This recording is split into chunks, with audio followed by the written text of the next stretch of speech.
the liturgical year of Dom Prosper Guéranger. September 1st, Saint Giles, Abbot. A simple and upright man, and fearing God and avoiding evil. Such is the description of the just man in the lessons of the night office for the time, and it is the portrait of the holy monk whom the Church offers us today for our admiration, our imitation, and our devotion. Fleeing from men in order to find God, he quitted his native land, where his rank, and still more his virtues, prevented him from being unknown.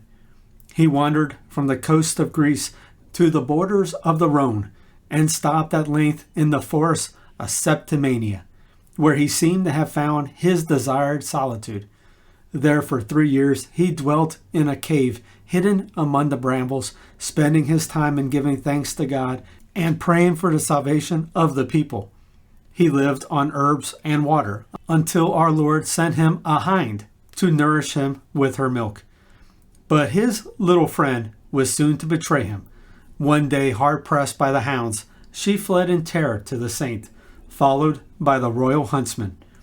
Safe with her protector, her fears were calmed, but an arrow aimed at her pierced Saint Giles' hand, which was never afterwards healed, for he refused to have it dressed in order that he might bear the pain of it for the rest of his life.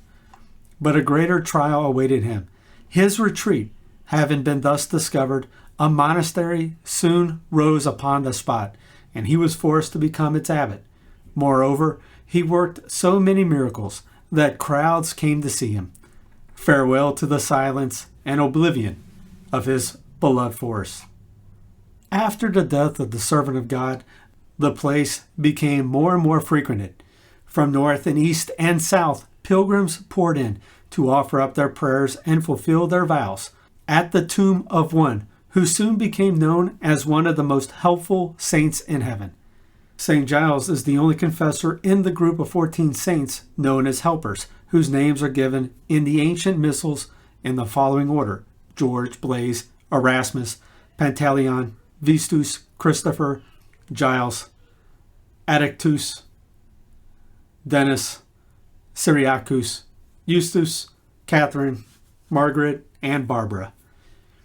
He was even reckoned among the 5 privileged saints, namely Denis, George, Christopher, Blaise, and Giles, honored in a more special manner in certain places.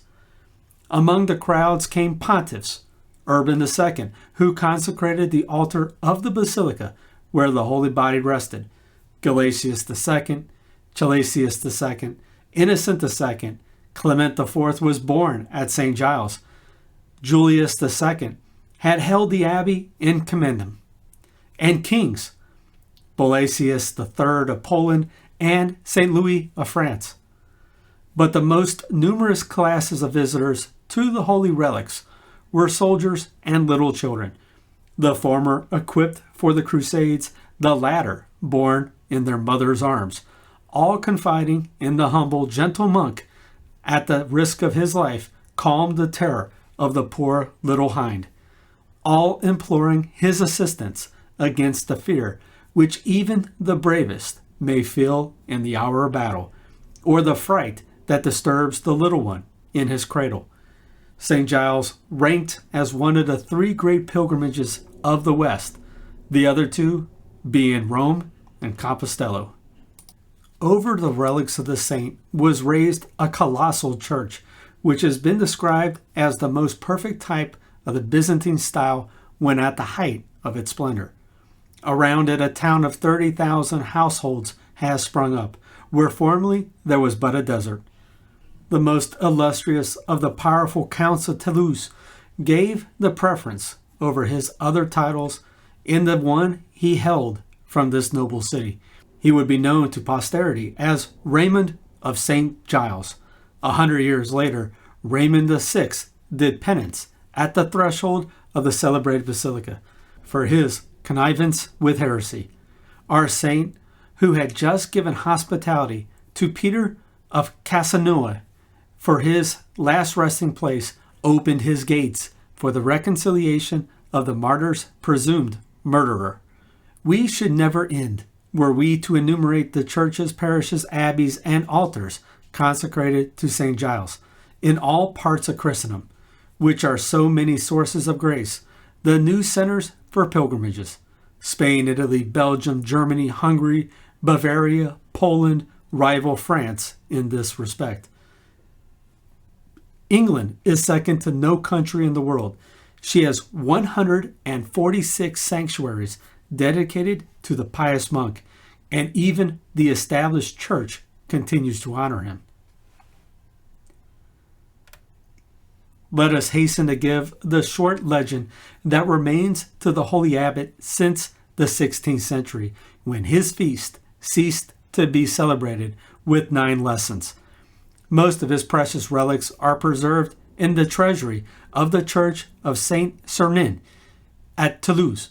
Saint Giles de Garde, which had been obliged to give them up in order to save them from the sacrilegious hands of the armed heretics, had, in 1865, the consolation of discovering his original tomb. Giles was an Athenian of royal race, who from his childhood applied him so earnestly to the study of divine things and to works of charity that he seemed to care for nothing else. On his parents' death, he distributed his whole fortune among the poor, even stripping himself of his own garment in order to clothe a poor sick man, who was cured as soon as he put it on. Many other miracles soon made his name so famous that for a few of renown he fled to St. Cesarius of Arles. After 2 years, Giles departed Theiss and retired into a desert, where he lived a life of wonderful holiness, his only food being the roots of herbs and the milk of a hind who came to him at fixed times. One day, the hind, being pursued by the royal huntsman, took refuge in his cave. Upon his discovery of the holy man, the King of France begged Giles to allow a monastery to be built on the site of the cave. At the king's desire, he was obliged, against his will, to undertake the government of this monastery, and after having, for several years, discharged that office with much piety and prudence, he passed away to heaven. Go to my servant, and offer for yourselves a holocaust, and my servant shall pray for you. His face I will accept, that folly be not imputed to you. This word is unceasingly fulfilled, O blessed Giles, in the innumerable sanctuaries where thou art honored. Make use of thy prerogatives for our benefit. Hear our prayers for the glory of him who has crowned thy humility. In return for the beautiful peace thou didst ever preserve in thy soul, thou now hast power over the countless troubles which disturb our miserable existence, from the cradle even to the tomb. Thou aidest mothers to drive away from their babes the nightly phantoms raised by the enemy of the innocents. Thou preservest the little ones from the terrible maladies to which childhood is liable. Thou watchest over the youth to secure his good morals, and givest him the fear of God, which will make him a courageous and upright man.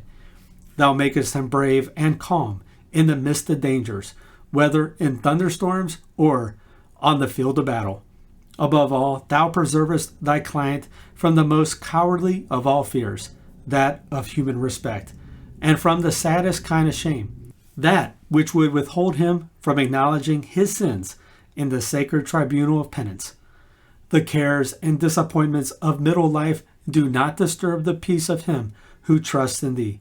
Old age has no anxious future for him. He falls into his last sleep in the bosom of God, as in infancy he fell asleep in his mother's arms.